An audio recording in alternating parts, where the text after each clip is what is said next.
All right, boxing fans, I had to jump in here. Just finished watching the Alvarez Lara fight. I actually had a pretty good night tonight. Starting off with Mauricio Herrera, I picked him by unanimous decision.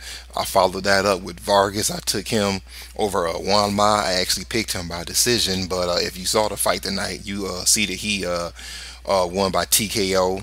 Wama's corner stopped the fight, and rightfully so. And I think and hope that that's the end for Lopez. He's had a pretty good career, but he's starting to take too many beatings, and they had to go ahead and stop that fight. And I think it was a good stoppage. Move on to Abner Mares, who is the one person who I did pick to have a TKO tonight, but no TKO for him. But he still won, and it was a pretty decent fight. He wins by decision. So then we move on to the main event. I picked Saul Alvarez. To win. I picked him to win by definitive decision. I was telling anybody who would listen that I thought that he would win and it wouldn't be by robbery. Well, if you just finish watching the fight, you might feel a little different. I scored the fight 115, 113 for Alvarez, even though some of those rounds could have went either way. If you didn't see the fight, Canelo won by split decision. Two judges, one judge had it 115, 113 for Alvarez. Another judge had it 115, 113 for Lara. And the last judge had it 117, 111. And that's what had me scratching my head. I mean, I had Canelo winning the fight, but 117, 111 is basically saying that he shut out Lara, and that wasn't the case, even though I still think he won. But I guess so is boxing, and there was people who thought that that's how this was going to play out anyway.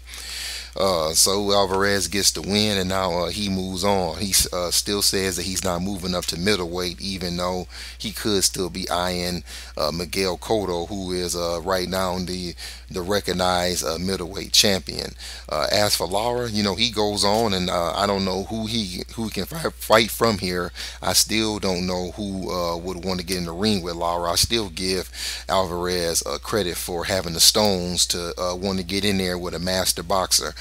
In my opinion, in the end, Lara gave this fight away, and the reason that he did was because he was moving and not throwing. Yes, I know some people will say, well, look at Canelo's face, he had a mouse over his eye. Well, Lara was cut over his right eye. I don't necessarily think that the mouse over Canelo's right eye proves that Lara was throwing punches. And what I mean is this: I'm not saying he wasn't punching and he wasn't doing work, because he was, because I gave Lara his fair share of rounds. I just think that he did too much moving and not enough throwing. In other words, it was too much defense, and he wasn't turning that defense into offense. He was making Canelo miss. He had great footwork. I have no problem with Lara moving around the ring. My problem is that he was doing so much moving, he wasn't throwing enough, and he shouldn't have known to go up against a cash cow like Alvarez, that he was going to have to put some heat on him, put some punches on him to pull out that win. Anyway, that's how I went. I'm gonna get ready to wrap it up. Saul Alvarez, he wins. He moves on to his November fight. Will it be Cotto? Will it be maybe even a fight that could be bigger than that, which I don't know what that could be. But whatever it will be, we'll be tuned in November to see him again. That's all I got. Thanks for listening. Catch you next time.